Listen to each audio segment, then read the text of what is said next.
Bonjour à tous et bienvenue sur ma chaîne. Dans cette vidéo, je dois m'adresser aux étudiants camerounais. Donc, cette vidéo s'adresse particulièrement aux étudiants étrangers camerounais qui souhaitent venir étudier en Belgique. Parce que l'heure est grave. Vous savez, dans la communauté, parfois il faut se dire la vérité. Il faudrait arrêter parfois de camoufler certaines choses. Vous-même, vous savez que ça fait plusieurs années que je fais la procédure et ça doit être l'une des premières vidéos vraiment dans laquelle j'ai tiré mon ras-le-bol. Vraiment, c'est trop, c'est trop. Et quand c'est trop, parfois, il faut dénoncer. Si aujourd'hui la Belgique prend des décisions qui va à l'encontre de l'intérêt des étudiants étrangers, la plupart des cas, donc la plupart des situations qui ont amené à cette décision-là sont dues au comportement des étudiants étrangers camerounais. Pourquoi? Je vais prendre le premier volet, l'aspect de comment on appelle ça, falsification des faux documents, tout ce qui est faux et usage de faux. Franchement, on exagère parfois. Donc, je pense que pas plus tard qu'aujourd'hui, j'ai une situation qui s'est posée. Pour ceux qui regardent la chaîne, vous allez voir que j'ai fait une vidéo où je parlais d'une histoire de prise en charge. À ce niveau-là, donc si on prend déjà le cas des prises en charge, il y a beaucoup de faux documents qui circulent et c'est toujours des garants camerounais, c'est toujours des étudiants camerounais, c'est toujours des situations dans lesquelles ce sont des Camerounais qui sont impliqués.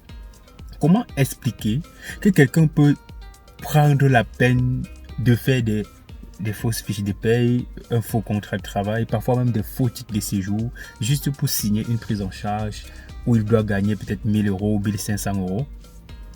Sans oublier qu'à ce moment, il est en train de mettre un étudiant dans une situation vraiment très compliquée parce que là, il s'agit d'un projet de vie. Il s'agit du projet de quelqu'un qui... parfois, c'est toute la famille qui mise sur l'étudiant. Donc, on a cotisé pour faire une procédure et à la dernière minute, au niveau de la prise en charge, un individu s'arrange à tout gâcher. S'arrange à faire foirer un projet. Vous imaginez comment ça fait mal. Donc, il faut arrêter. Au niveau, pour ce qui est des prises en charge, il faudrait arrêter pour tous ceux qui font les démarches, qui interviennent dans le processus de prise en charge. Vraiment, il faut arrêter, il faut être transparent.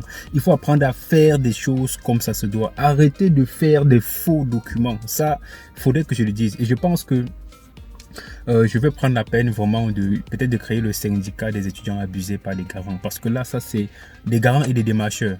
Parce que parfois même le garant n'est pas au courant.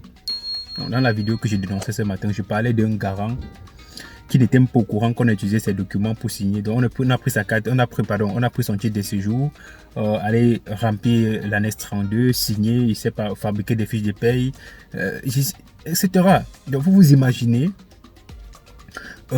comment il y a des individus tapis dans l'ombre qui sont capables de poser de tels actes. Et franchement, c'est délirant, ça fait mal.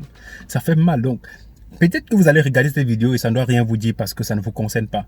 Mais dès lors que ça doit vous concerner, peut-être que vous allez mieux comprendre ce que je suis en train de dire.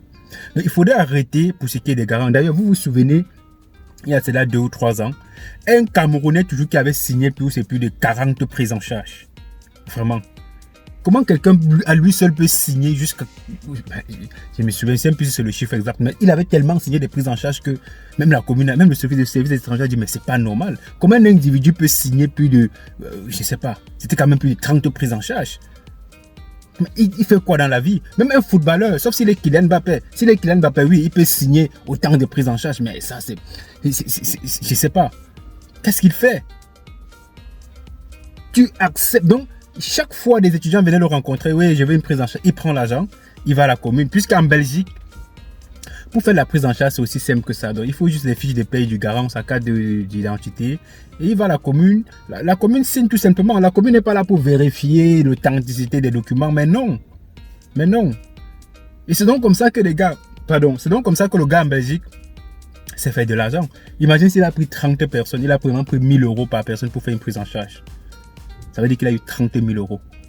Et beaucoup d'étudiants à qui il avait fait des prises en charge ont eu l'autorisation de quitter le territoire pour défaut de prise en charge. Vous vous imaginez?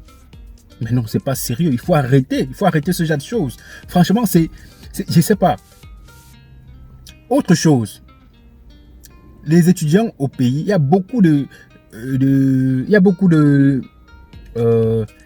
Camerounais ou alors beaucoup d'étudiants au Cameroun. Ils réussissent le bac, ils ne vont pas à l'école. Vous réussissez le bac, le parent se bat pour payer les frais de scolarité à l'université, mais vous ne partez pas à l'école. Après, quand il faut faire la procédure, vous n'avez pas de justificatif, vous vous mettez à faire des faux documents. Mais même ça, il faut arrêter.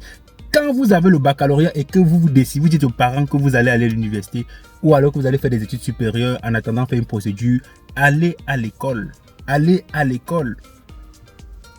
Plusieurs universités sont pleines de faux documents des Camerounais, que ce soit des relevés de notes de première, deuxième, troisième année. Pourquoi on fait ça? Pourquoi? Je pense qu'il faudrait qu'on arrête quand même. Quand vous réussissez le bac et que vous décidez de poursuivre des études supérieures, allez à l'école, faites l'école. Si vous voulez plus fréquenter, ça ne sert même pas à rien, ça ne sert à rien de venir en Belgique. Parce que quelqu'un qui n'a pas fait des études au Cameroun dans l'enseignement supérieur et qui justifie peut-être 3 années comme quand il a eu la licence avec des faux documents, même en Belgique, il est fort probable qu'il n'aille pas à l'école. Ça c'est clair. Ça c'est clair. C'est pourquoi j'ai dit il faut qu'on arrête ce genre de choses. Chacun a une part de responsabilité. Il faut qu'on arrête. Vraiment, je ne sais pas ce que je peux dire, mais dans cette histoire de procédure, la Belgique, toutes les décisions que la Belgique prend, il y a toujours un Cameroun, il y a toujours une situation qui vient du Cameroun. Au cœur de cette décision-là, il y a cela. Ça, je tiens à dire ça dans cette vidéo parce que cette année, rien que pour la prise en charge, il y a eu 2 ou 3 révisions. Il y a eu une révision en janvier, une révision peut-être en mars, une révision en mai. On est passé de près de 2000 euros, 2100 euros que le garant pouvait avoir pour signer une prise en charge à 2600 euros. Tout ça parce que en Allemagne, un garant pouvait signer parfois 3 prises en charge. Ça, je ne suis pas contre ceux qui signent 3 ou 4 quand les moyens peut-être le demandent. Quand il a des moyens conséquents pour le faire. Mais ce qui fait plus mal dans ce genre de choses, c'est qu'il y a des personnes qui sont des intermédiaires dans ces choses-là, qui utilisent parfois les documents d'un garant pour signer d'autres prises en charge. Franchement, je ne sais pas comment on appelle ça, mais il faudrait arrêter ce genre de choses.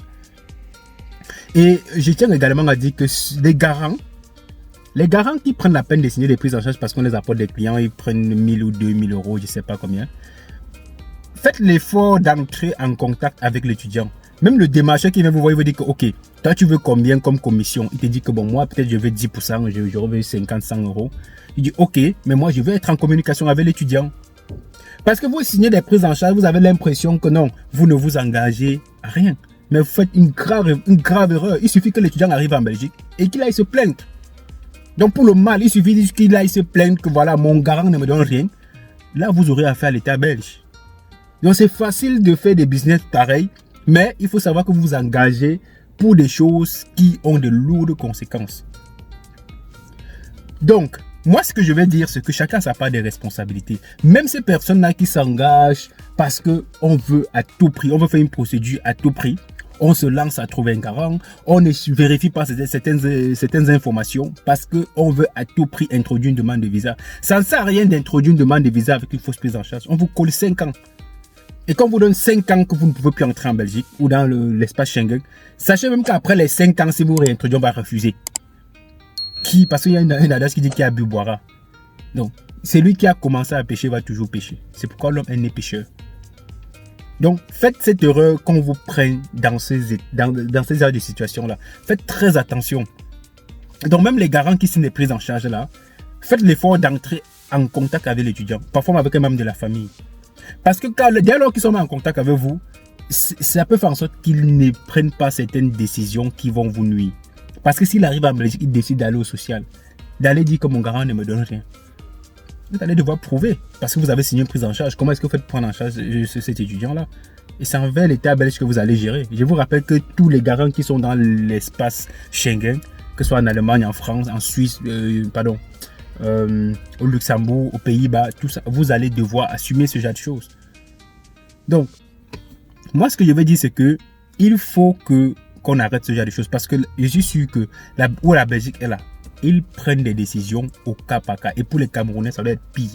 Déjà, au Cameroun, il y a Campus Belgique. C'est le seul pays où pour une procédure, je parle de la Belgique, hein, pour cette procédure-ci, il faut passer par une instance qu'on appelle Campus Belgique. Que ce soit au Togo, au Mali, en Côte d'Ivoire, il n'y a pas Campus Belgique. Pourquoi Campus Belgique? Il faut se poser la question. Parce qu'il y a tellement de personnes qui engagent la procédure avec des faux documents, sans motivation, sans projet de voyage concret. Ils ne savent même pas pourquoi ils veulent venir en Belgique. Donc on fait tout pour eux. Que ce soit rédiger une lettre de motivation, ils ne savent même pas le faire. Et vous allez les voir, ils ont des masters, ils ont des licences professionnelles. Une lettre de motivation, vous ne savez pas faire. Vraiment, c'est honteux. Il y a des gens qui ont des licences professionnelles, des masters au Cameroun. Même le CV, ils ne savent pas. Quand tu dis ton CV, il dit le CV, c'est quoi? Envoie-moi ton CV, le CV, c'est quoi? Non, mais sérieux, il faut arrêter ce genre de choses. Il faut que ça s'arrête. D'ailleurs, moi, j'ai pris certaines résolutions. Je pense que je vais beaucoup plus discuter de ça avec des personnes que j'accompagne parce que il est important de faire une procédure qui aide à tout le monde. Une procédure qui doit profiter également à l'étudiant. C'est pourquoi l'étudiant est censé comprendre et connaître la procédure. J'ai fait une autre vidéo ici où je parlais des erreurs qu'il ne faut pas commettre quand vous engagez la procédure. Par exemple, il faut connaître la procédure. Quand vous voulez aller étudier quelque part, quand vous allez aller quelque part, apprenez à comprendre le mécanisme. C'est un peu comme quelqu'un qui veut travailler dans une entreprise et qui ne veut pas avoir des informations sur l'entreprise. Comment? À l'entretien, vous allez dire quoi? Dans l'entreprise, vous allez dire quoi? Mais non, ça ne se fait pas. Donc, je voulais tout simplement dire que voilà, ça c'était un ras-le-bol et il fallait qu'on arrête ce genre de choses. Apprenons, respectons-nous les gars. Vraiment, il faudrait qu'on sauve l'image du Cameroun dans ce genre de choses. Allez, moi je vais vous laisser. Merci à ceux qui continuent de s'abonner. Merci à ceux qui partagent. On se dit tout simplement à très bientôt pour une autre vidéo.